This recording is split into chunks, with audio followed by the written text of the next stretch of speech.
પાટણ જિલ્લાના રાધનપુરમાં આખલાઓનો આતંક યથાવત છે।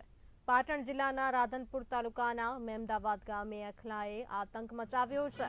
રાધનપુર શહેર બાદ હવે ગ્રામ વિસ્તારોમાં પણ આખલાઓનો આતંક દેખાયો છે। જાહેરમાં આખલા યુદ્ધને કારણે અફરાતફરીનો માહોલ સર્જાયો હતો। અત્રે ઉલ્લેખનીય છે કે પાટણ જિલ્લામાં રખડતા ઢોરને કારણે અનેક લોકોએ જીવ ગુમાવ્યા છે। તે ઉપરાંત અનેક લોકો આખલાની અડફેટે આવતા ઇજાગ્રસ્ત પણ થયા છે। ત્યારે હજી પણ શહેર બાદ ગ્રામ્ય વિસ્તારોમાં રખડતા ઢોરને લઈને તંત્રની બેદરકારીના કારણે લોકોમાં ભય જોવા મળી રહ્યો છે। રાધનપુરના મેમદાવાદ ગામે આખલા યુદ્ધની ઘટનાના દ્રશ્યો સામે આવ્યા છે, જેને લઈને થોડીવાર માટે લોકોના જીવ પડીકે બંધાયા હતા। આખલા યુદ્ધને કારણે તંત્રની કામગીરી સામે અનેક સવાલો ઊભા થઈ રહ્યા છે। સાથે આખલાઓના ત્રાસથી મુક્તિ અપાવવા તંત્રમાં લોકોએ માંગ કરી છે।